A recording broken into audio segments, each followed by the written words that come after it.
আমার মালিকের দরবারে ডাক দিয়া বলে, আল্লাহ, জাহান্নামী বান্দাকে দেখতে চাইছি, দেখাইছেন গো। এখন আমি পয়গম্বর আপনার দরবারে একটা আবদার নিয়ে আসছি, আর একটা আবদার নিয়ে আসছি। তামাম দুনিয়ার মধ্যে কোন বান্দাটাকে ভালোবাসিয়া, কোন বান্দাটাকে পছন্দ করিয়া আপনি দয়ার আল্লাহ ওই বান্দাটার নাম জান্নাতের খাতার মধ্যে লেখা রাখছেন। আমি পয়গম্বর মুসা ওই জান্নাতি বান্দাটাকে একটা নজর আমার চোখে দেখতে চাই, জানতে চাই কি কৃতকর্মের কারণে, কি নেকের কারণে সে জান্নাতি হইতে পারছে। তাহলেই তো আমি আমার উম্মতদেরকে জানাইতে পারবো গো, আমার উম্মতেরাও জান্নাতবাসী হইতে পারবে। পয়গম্বর মুসাকে আমার মালিক ডাক দিয়া বলে, পয়গম্বর, সেই রাস্তার কিনারায় যাইয়া জাহান্নামী বান্দাটাকে দেখছো রে, ওই রাস্তার কিনারায় যাইয়া দাঁড়াইবা, জাহান্নামী ওই রাস্তার কিনারায় যাইয়া দাঁড়াইবা, জান্নাতি বান্দাটাও তোমার সামনে চলে আসবে রে। ওই রাস্তার কিনারায় দাঁড়াইয়া পয়গম্বর মুসা দাঁড় হয়ে গেছে। দাঁড় হওয়ার পর তাকায় দেখে একটা লোক আগায় আসতেছে। কাছাকাছি আইসা গেলে পয়গম্বর মুসা ডাক দিয়া বলে নিজে নিজে, লোকটাকে তো চেনা চেনা লাগে রে। যখন ওই লোকটা জান্নাতি ব্যক্তিটা পয়গম্বর মুসার সামনে আইসা পুরাপুরি দাঁড়ায় গেছে গো, পয়গম্বর মুসা ডাক দিয়া বলে, হায় হায় হায়, সকালবেলা আমার মালিক আল্লাহ যেই বান্দাটাকে জাহান্নামী বানাইয়া আমি মুসার সামনে দাঁড়া করাইলো রে, বিকাল বেলায় দেখি আমার দয়ার আল্লাহ ওই জাহান্নামী বান্দাকেই জান্নাতি বানাইয়া আমি মুসার সামনে দাঁড়া করাইলো। আওয়াজ দিয়া বলেন সুবহানাল্লাহ। আমার মালিককে ডাক দিয়া বলে, পয়গম্বর, ওগো আল্লাহ, বুঝলাম না কি খেলা খেলাইলা গো, সকাল বেলার জাহান্নামী বান্দাটাকে বিকাল বেলা তুমি জান্নাতি বানায়া দেখাইলা। আমার দয়ার আল্লাহ ডাক দিয়া বলে, রে পয়গম্বর, আমি আল্লাহ তো তুমি মুসার মতো মুসা না, আমি আল্লাহ বড় দয়ার আল্লাহ, মায়ের আল্লাহ, আমি আল্লাহ আমার বান্দা বান্দিকে বড় আদর করে বানাইছি রে। জাহান্নামী বান্দাটা যখন গুনাহের বোঝা জাহান্নামী হইয়া গুনাহের মুজা মাথার মধ্যে নিয়া তুমি মুসার সামনে দাঁড়া হইছি, যখন তুমি লোকটাকে বিদায় করে দিলা গুনাহের বোঝা মাথার মধ্যে নিয়া, ওই জাহান্নামী বান্দা পাহাড়ের চূড়ার মধ্যে যাইয়া সিজদার মধ্যে যাইয়া আমি মালিককে ডাকি কান্দাকাটি করে রে, আমি আল্লাহকে ডাক দিয়া বলে, আল্লাহ, কি এমন গুনাহ করলাম গো, যে গুনাহের কারণে তুমি আমার নামটা জাহান্নামের কাতার মধ্যে লেখা দিছো গো। ওগো আল্লাহ, তোমার জাহান্নামের আগুনের আযাব বড় কঠিন। দুনিয়ার মোমবাতির আগুনের মধ্যে হাত লাগলে হাত পুড়ে, পায়ে লাগলে পা পুড়ে, শরীরে লাগলে গায়ের চামড়া পুড়ে যায়, সহ্য করা যায় না। ওগো আল্লাহ,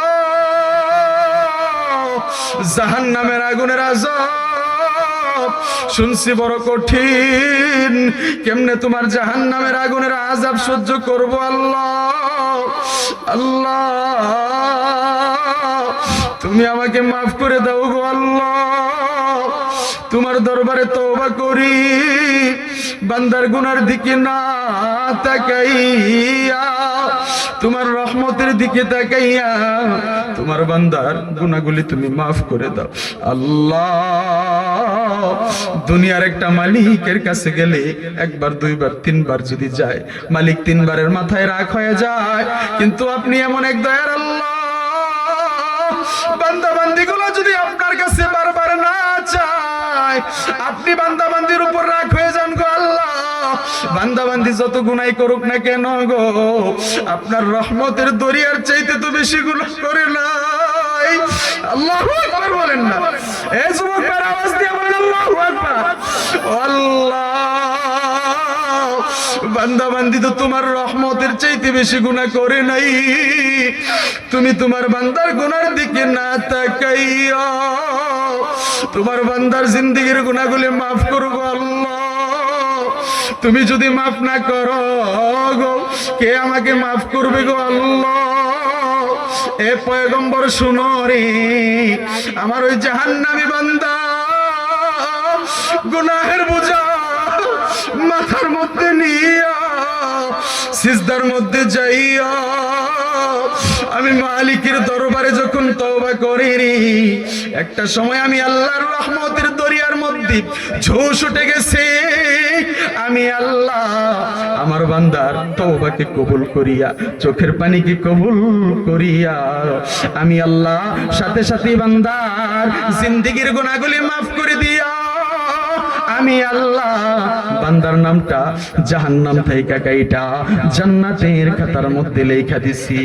আওয়াজ দিয়া বলেন সুবহানাল্লাহ। अल्लाह दिल दे जो तेरे इश्क के गर हो, दाई बिरह मत से तेरे उस पे नजर हो। दिल दे जो तेरे इश्क में ए हाल हो उसका, महशर का अगर शुरू तो बिना खबर हो। मादर दो जहा गैर खुदा यार नदारिम, जुज याद खुदा हिच दिगर कार नदारिम। मायूस नहीं अहल जमी अपनी खता से, तकदीर बदल जाती है दर मुझको दुआ से। कोई अच्छा मानुष बोलो देखी रात्रि केन कालो, चाँद सूरज कोथा हইতে পাইল এত আলো। পশু পাখি কয় না কথা, মানুষ কথা কয়। বলো বলো বলো মানুষ এসব কেমন করে হয়? ফুলগুলি সব নানান রঙে কেমন করে হয়? পাতাগুলি সবুজ বটে ফুলের মতো নয়। দুধ কেন এত সাদা, মরিচ কেন জাল? আমগুলি পাকলে আবার কেমনে হয় তা লাল? কত মানুষ বাস করে ভাই এই দুনিয়া রঙ্গে, হাতের রেখা আর চেহারা মিলে না কারো সঙ্গে। আর মিলে না কথার ধরন আঙ্গুলের টিপ, স্রষ্টায় আছেন একজন এবার প্রমাণ হলো ঠিক না।